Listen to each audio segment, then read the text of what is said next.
Hello everyone, this is Reggie with A-Team Appliance, and we are in the field, and I have this direct drive Whirlpool brand motor and pump, right? And so this is the issue. This thing is stuck on here, right? So your first instinct is to take something in here and pry it off the motor. This particular one is actually melted on. Customer said that she had smoke smell inside the house, and I did try to pry it off lightly.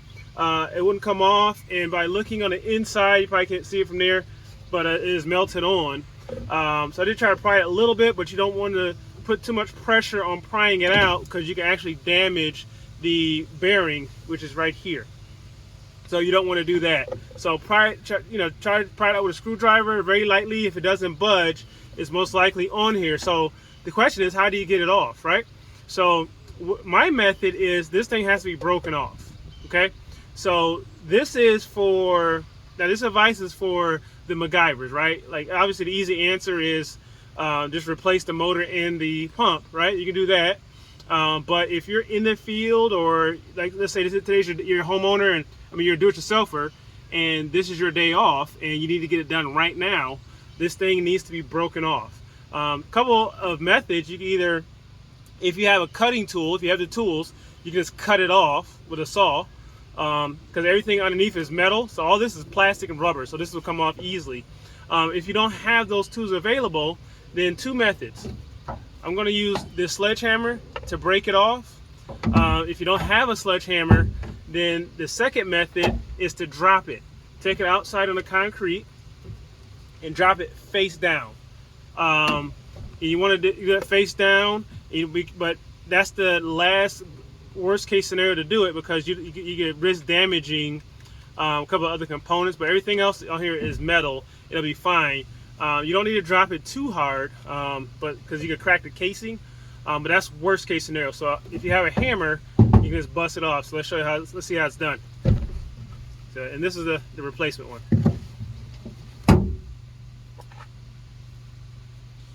So I do recommend trying to cover the holes, because you don't want plastic chips to get inside there when it breaks.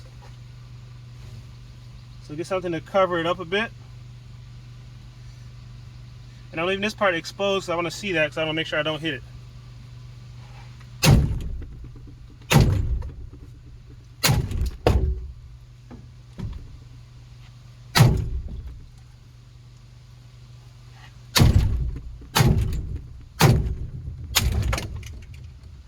Couple of love taps.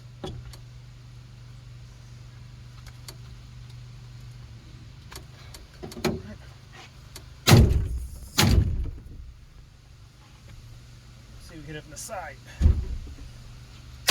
There we go. So actually the best way is to hit it from the side.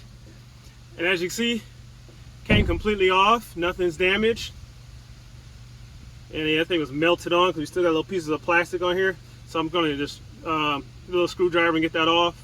Remove any pieces, so some of the plastic pieces did get on the inside.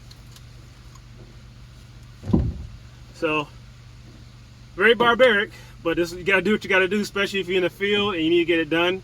No time to be ordering a new motor and all that stuff. Just hit it. So, and I did this on the fly. So the best method, instead of hitting it from the top the way I did, have it sideways and hit down, and it came right out. So that's something I don't do this very often, so that's something I remember for the next time. Also, you don't want to damage